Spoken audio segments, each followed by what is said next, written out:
Hey everyone, welcome back in for another video. So today we're talking about the Nova Open, which was September the 1st. So I caught part of it. I didn't end up live streaming it on Twitch, but I still obviously want to make this video and go through everything because there's a lot of cool stuff. But it was funny, the hype for this, where like obviously when they released Horus Heresy, I felt like the hype was real for that. But these things keep on getting like people. I was super excited, and then when I saw it got released, I was like, well, that's still cool stuff, but I don't know. I feel like this is another one where it was just kind of like people are losing it for these releases, which is awesome, but some of it's kind of just like, okay, like stuff's coming out. But regardless, we're going to go through everything and talk about it. So they've got the Leagues of Votann, the next Nethermaze Warband, the Blood Pelt Hunter, King Broad, Slaves to Darkness, and then Horus Ascended. This is a big deal. I'm going to talk about that. And then the Khorne Berserkers, which everyone's so excited for. So I've loaded up all the videos for the different parts. So let's go through. We'll watch the video, talk about the thing. This will be a long video, so buckle in. Give out the leagues first.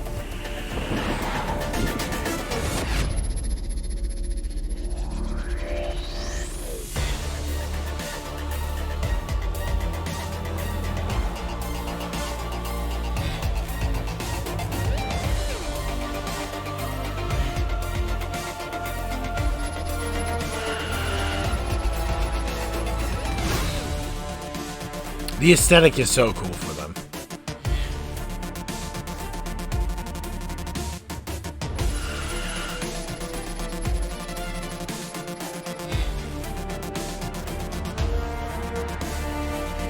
That gun is cool.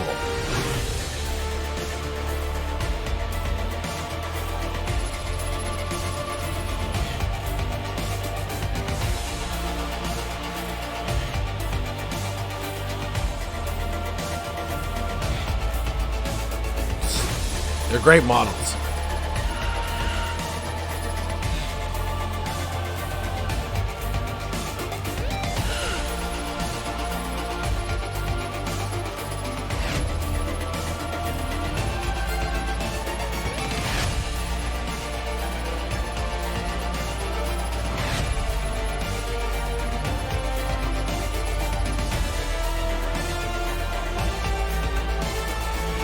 It's a cool box set.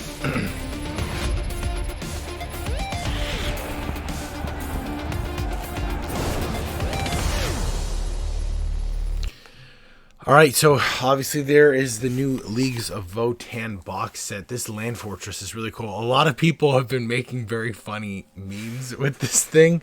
But anyways, the aesthetic of the army is great. Like it's kind of like recognizable, but not at the same time. Because when we got the Genestealer cultists come out, you kind of got to see more lower level Imperium vehicles and what normal people are using, and this is kind of more in line with like what actual vehicles will look like, but then gunned up. Right? So I like everything to do with this model. It's great. The little hide compartments that they've got for the missiles, great. Like even the weapons look so cool. And Uther the Destined, which I guess is the first character model. I want that helmet. It's funny. I guess this model will come out separately eventually. It was going to be a hot ticket item, that helmet, if it only comes out in that box set at first. My God. But yeah, great, right? Like, I really like the direction that they went with these models. And the champion looks wild. Like, that's so cool. And the sigils look great on them. Like it's recognizable, but kind of futuristic. Like the army is great.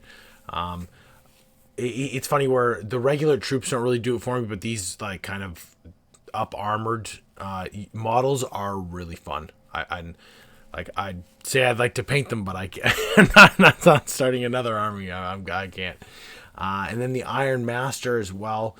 I love the kind of Mechanicum aesthetic, but they're slightly different. Great. Like, it's a fun box set. And then the Grimnir, wow, like this. It's funny where it's kind of like the same robots, but then they're just gearing them up differently, right?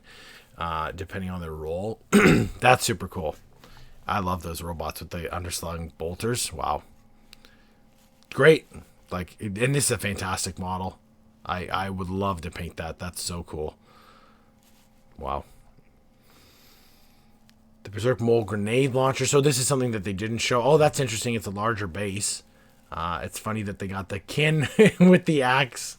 Oh, and it's on the off setting because it's a power blade. I like that. That's interesting. Yeah, it's just I can't wait to play against them, and it's great to see a new army, which is crazy because there's so many armies in Warhammer 40,000. But seeing something like this is cool. I still hope that they bring out another Xenos faction. I think that would be great to see something new from the Xenos side too, and I think we might see it sooner than we think because it seems like Games Workshop is leaning into a lot of other companies that are making kind of stuff that they don't. That's Warhammer 40,000 adjacent of like, well, here's something that kind of would fit into that universe too, and it stands on its own as well. There's the limited edition. Oh no, this is the regular cover. And then we got Astra Militarum and World Eaters Codex is coming out. So I think these are Christmas. Usually this is right before Christmas when they say winter. But the World Eaters Codex will be great to finally get. All right, so scrolling down here, we've done the Leagues of Votann. So let's take a look at the Nethermaze Gore Trojan of Drom. Okay. Pop the headphones back on here.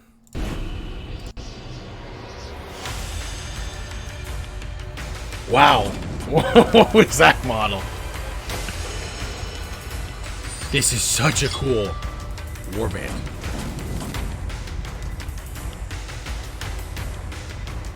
Man, Underworlds does it right.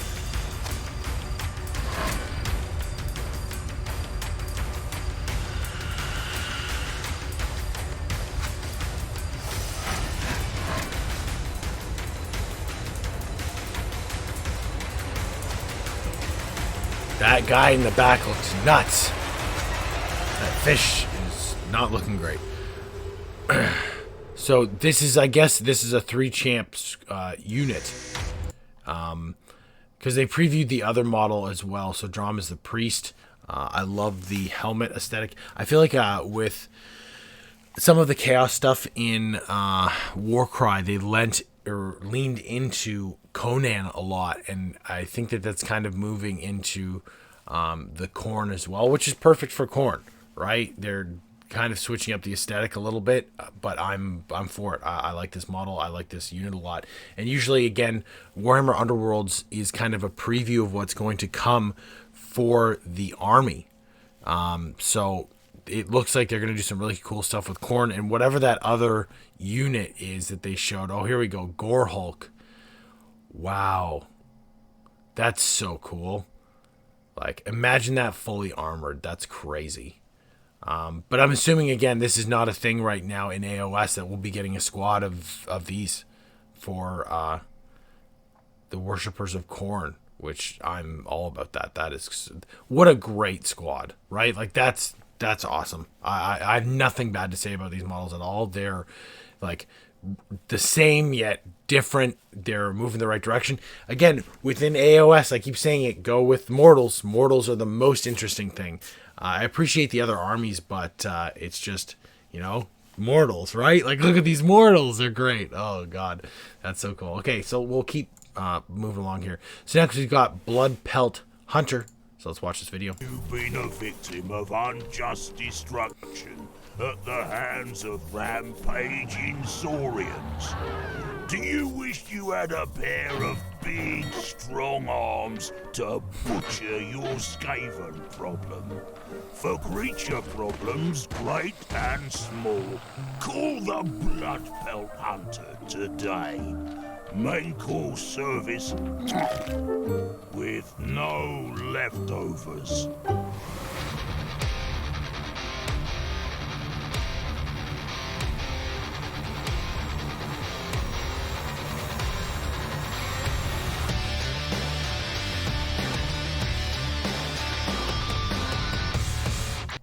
That's so cool. All right, so we've got a new character for the ogres. I like the aesthetic of this model. The head's a little I don't know. I like the trophies and the weapons, and that like obviously he's being attacked by giant beasts and his armor's all dinged up. I don't know about the head though. I'd probably convert the head, I think, and put on something else like a mask. Because it's just the face. I don't know. I love everything else about this model, but I don't care for the face. I think it's just the ropes. I think this would make a cool, like, again, a helm, like a flip down helm, and then have the antlers sticking out the side. I would convert this model myself, but everything else about it, I like.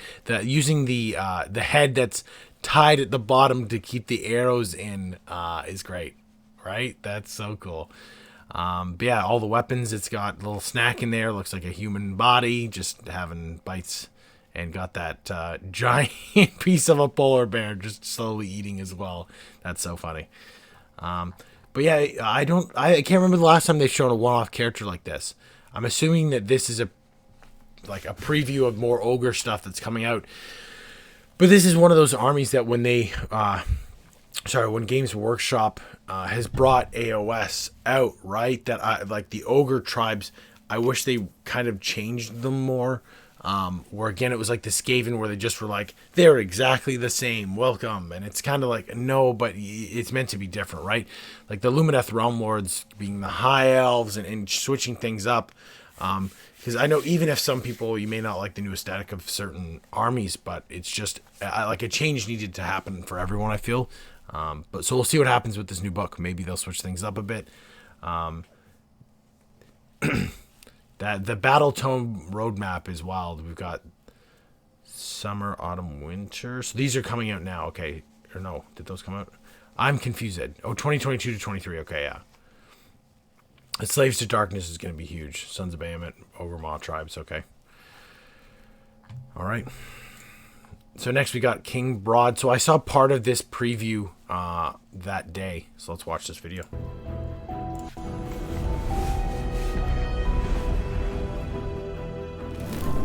Well, look at this. Little book of stories for the squishies. Well, I has got a real story. Bahamut was coming back, and the world was trembling, till the Hammer God killed him stone dead with his tiny, sheeting hammer. And now they think we're done, broken. But they is wrong, and we don't forget.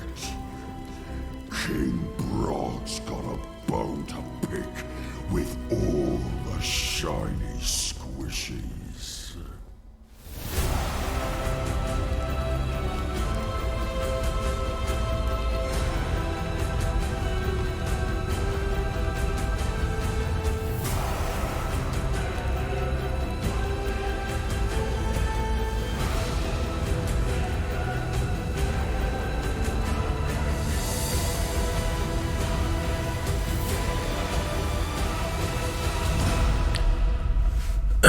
Crush the Realms, awesome. So another Bahamut model. I looked into it, and apparently this model is slightly bigger than the other Sons of Bahamut. So it will look like the model is the king because it's a bit larger. And I also like the nod where the designers were talking about a couple things, and the rings are actually crowns of kings that he's killed. That's cool, right? Again, AOS, some of the models, the little things that they do on them are so intricate, and like the explanation is so well done, where it's like, oh, well, what's that? Oh, that's specifically this thing, right? Like, I love when AOS does that. I don't know what those creatures are. I'm sure I will find out. But I like the dragon helmet. There was a super old Warhammer giant model that had a dragon helmet that I loved. So I love that kind of nod back to that as well. But it's another great model. I like the Sons of Bahamut a lot. It's just painting models this big is an endeavor onto itself, but it's a cool model. And I like that they're kind of bringing some other stuff out. I know that there's talk in the Sons of Bahamut book, like there's like kind of a caster, a giant as well.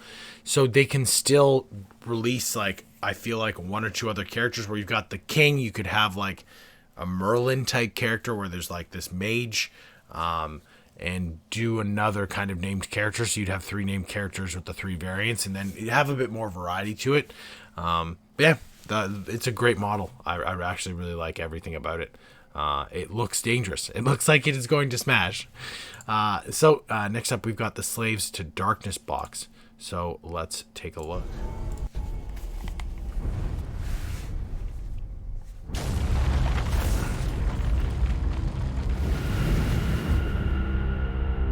Those models are so cool.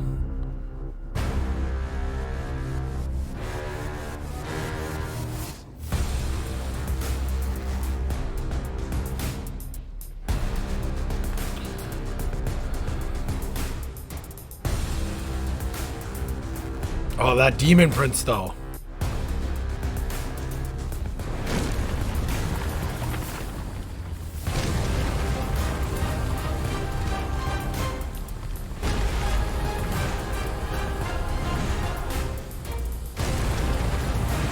I love these models.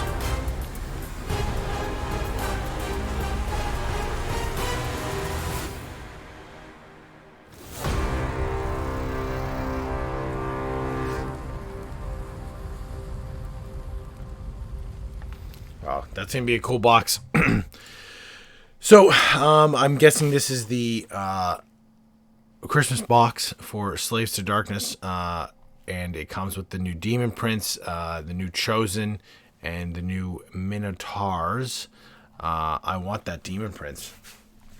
I'm gonna get this thing right away. I'll openly admit that I'm gonna buy this immediately. I've always run Demon Princes in my armies. I love the idea of them, and this is just such a great model. I need that model. It's funny with the head variants as well, but you can use other stuff too. Like I feel like this is gonna be such a heavily converted model, which just gets me so excited. Oh man, I can't wait. So let's take a look at some of the Chosen. So the old Chosen have been around for so long, like my God. But these new models are great. I love the helmeted heads and the unhelmeted heads. I feel like I can use those for some conversions in Warhammer 40,000, which is exciting. I like the armor is great. They just look like the old Chosen, but done way better, right? Like it's just, there's movement to them. These double-handed weapons look fantastic. The champ with the crazy axe, again, conversions. Oh man, this is, I could take this whole thing and just put a backpack on it and call it a 40k Marine. I always love when they do that with some of the stuff, because it's funny when they have the armored boots, because then it really, you can kind of throw a backpack on them and use them in 40k, but when they got the leather boots, it's kind of like, oh, I don't know. But anyways, I love these models. They're great. They're like, again, it's the same but different. The upscaling is great. I feel like this is a perfect box for people who have been slowly collecting new Slaves to Darkness models. And if with the Start Collecting box that they have, if you have that plus this, you've got a massive Chaos Force too. And I always like that, where if you've been collecting an army slowly over time and they release something new for it and you add that on and it's all new models, why wouldn't you get that box, right? It always is cool to see that. It's tough because usually with some of the new models, especially if it's a one-off release of a hero character, it's a giant box set that has a bunch of stuff that you probably already have a ton of in it. But yeah, love these models. So cool. And then we've got the Theridons, so I call them Minotaurs, but that's fine. Again, I've already talked about these models at length. I love them. I'm going to use them for my 40k Wordbearers army, just maybe as spawn or something. I just want to throw them in. I'm going to give them some guns and pistols and stuff, but they're great models again. It's cool to see the throwbacks of being like, there's a champion, a musician, and a standard bearer in the squad, right? I really like to see that. And then we got the new Codex, which is going to be coming out too. So this is coming out. You'll be able to buy the box towards the end of the year. And then the main Force of Iron and Hooves slated for 2023. So that's pretty standard operating practice now for Games Workshop. If you want the new stuff, you have to pay a premium for it in a box set. And then the rest of it will come out later in the year. That's kind of unfortunate. I won't get the box set because, again, I don't really play Slaves of Darkness in AOS. I have a bunch of stuff for it from Warcry that I'm just playing for fun. But I was hoping to get this model for Christmas, but I don't really want that whole box. I don't need that many models right away, but getting a one-off thing would have been okay. But I guess I will hold off until the new year, so that's okay. All right, let's take a look at the next thing, which is Horus Ascended. Then we've got the Berserkers. Let's watch this. Horus is the first and favoured son of the Emperor. He's one of 18 demigods that were created to conquer the galaxy in the name of mankind. He embodied all of the best qualities that the Emperor himself had. He was an incredibly charismatic individual. He was a military genius, highly competent. The hosts of mankind would follow him literally into the gates of hell. He was put in charge of all of those armies when the Emperor retreated to Terra to undertake his own great work. The fates rested too heavily on his shoulders. The ruinous powers, the forces of chaos, looked upon this individual and they said, this is our opportunity, this is the weapon, this is the tool that we can use against the Emperor. And at the planet Davin, the War Master was injured and he was taken to the Davinite lodges, the temples, in order to be healed by the Davinite lodge priests. And it was during that ritual healing that chaos started to worm its way into his soul. He appeared to be the same, only he'd switched sides. He'd led this great rebellion against the Emperor. And then we get to a point 3 years into the heresy where Horus undergoes a transformation and experiences a literal and metaphorical period in the underworld. When he comes back, he's ascended.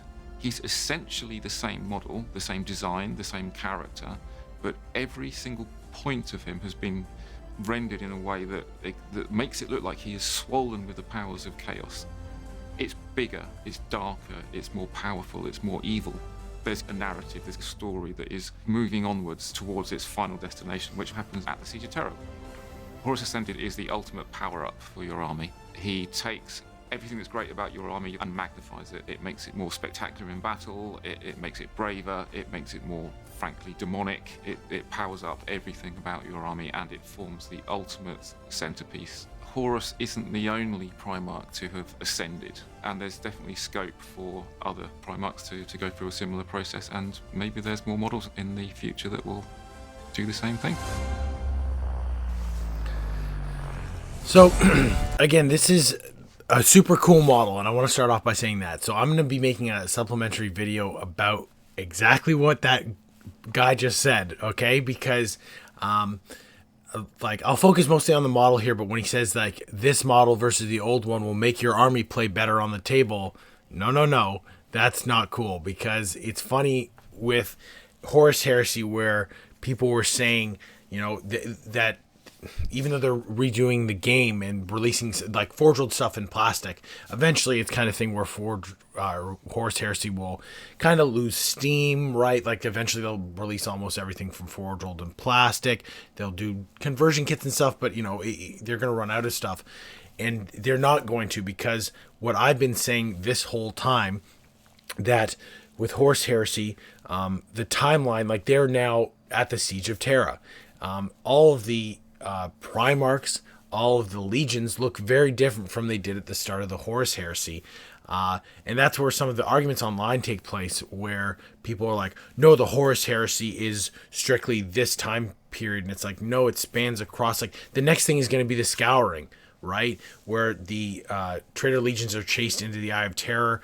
And again, that whole time period, the legions look very different. When you read the books, the Death Guard already are possessed. Like, they look more akin to Warhammer 40,000 than they do 30k now at the Siege of Terra. That's really that hard point in the timeline where a lot of the legions have changed.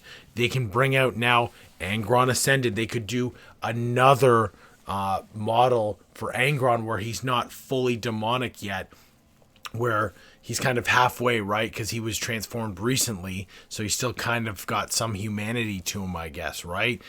They can make a Fulgrim. They can do all of those models, make them again. Even Dorn, right? Because Dorn before, he's like very stoic, and now he's been on Terra for years. He's fighting every day. They could make another model where he's just got wear and tear on him. So I think that they'll end up redoing all of the Primarch models, and some of this is good because, again, the Fulgrim model I hate. I despise that model. I think it's terrible. but this gives me hope of, oh, I can get a slightly corrupted Fulgrim model. So I'm stoked on this, but I feel as though Horus Heresy is going to become very much like Warhammer 40,000, where it's going to be churning out new stuff.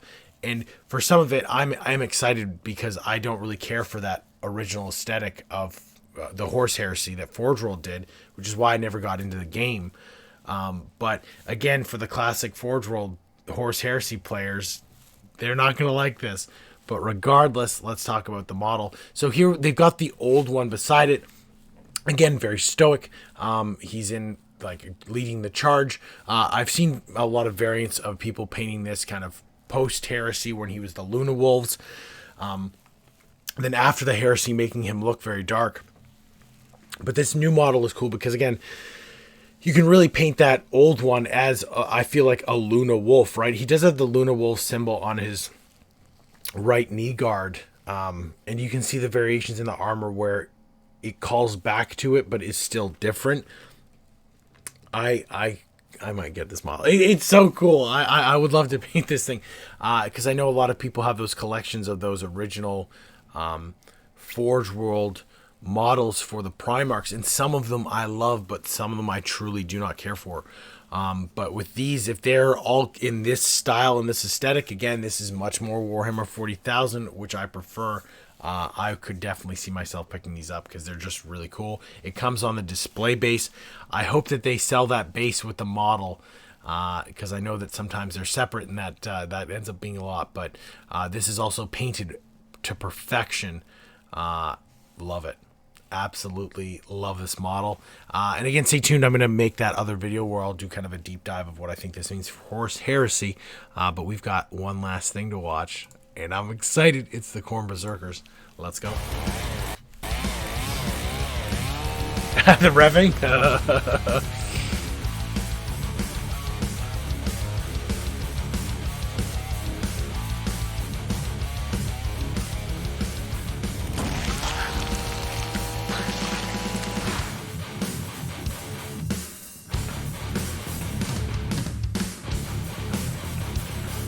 So much better.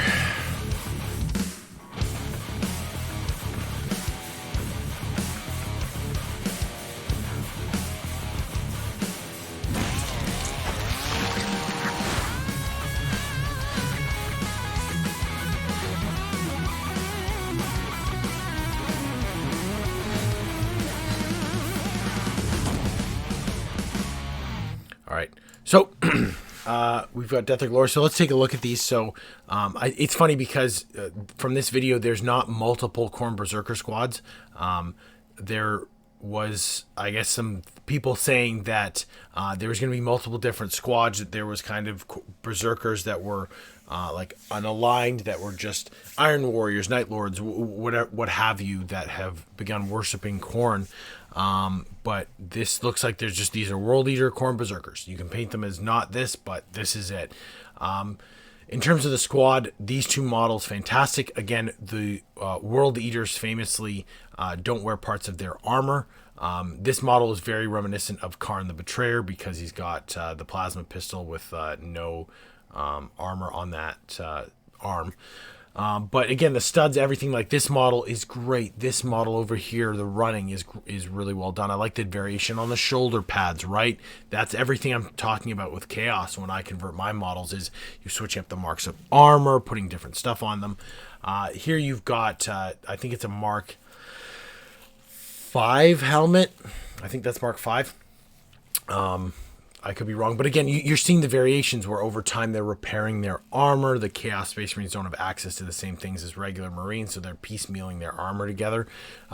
This model looks like Gabriel Seth from who is it? The Flesh Tears. I saw a side-by-side comparison of the two models, and I was like, they're like, it was the meme from The Office where they're like, tell the difference between these two pictures. They're the same picture, right? It's very funny. It's the exact same posing. He's holding the thing in the exact same way, which I guess is traditional of this sort of longer chainsword, but this is going to be a sought-after bit for conversions, I can tell you that much for free. Here we've got, again, some different variations on the helmets, which I like.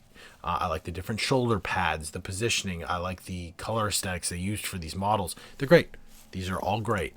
Again, the different running posing. We've got the two-handed chain axes, the slight variation on helmets. Again, World Eaters are also famously known for wearing this style of helmet, but I like that they're going to be floating these bits through as well, because you can use these helmets with a lot of different conversions. And then we come to the last two. Again, the one on the right's fine. It's just the one on the left, I feel like within the squad dynamic, now I'm kind of like, okay, it's fine. But when they showed this as the one-off model, I was kind of like, what is this? He's got a single symbol on his knee and then the helmet. But now I'm okay, right? Like, I wouldn't build this model that way, but there's other head options. You cannot build that model, because that one, I think, needs the Khorne shoulder pads hard on it. But regardless, I'm going to get a squad of these right away. I played Khorne Berserkers when I was just starting out. The first model I ever painted was a Khorne Berserker. And I still have that model, actually. It's painted terribly. But anyways, I'm excited to paint these. For a long time, it was kind of like, oh, maybe I'll get some Khorne Berserkers, but it's just those old models I couldn't do. But some people online have honestly converted some of the coolest looking armies, I think. When hobbyists get real desperate, they get the most creative, because after 20 years and you're like, I'm just gonna do it myself, they really do it well. I think that frustration bottles up into really cool conversions. But anyways, that's it for the Nova. Here we've got the leagues. The Chaos Demons just came out. Winter Astra Militarum, and then World Eaters I'll get and read through. It's gonna be a great book. And that's it for the Nova Open. So thank you for watching this insanely long video. Again, I'll do some breakdowns of individual stuff from this, but it was a good release. I'm excited for a lot of this stuff. But let me know in the comments what you thought of this Nova Open. Again, it's funny with like Age of Sigmar, where they do the one-off model, where it's just kind of like this is pretty exciting, but it's kind of funny with this, where I'm like, I don't know why they threw this in here. But anyways, again, what are you most excited for? Is there something that that you've waited on for so long, like the Khorne Berserkers, that you're getting day one? Day one, I will order a box of them, just because it'd be fun to build and paint some new Khorne Berserkers. If you're not already subscribed to the channel, hit that subscribe button. It helps me out so much. And thank you for watching this video. These are kind of those longer ones I do, so I appreciate everyone who sticks it out to the end. I'll see everyone in the next video.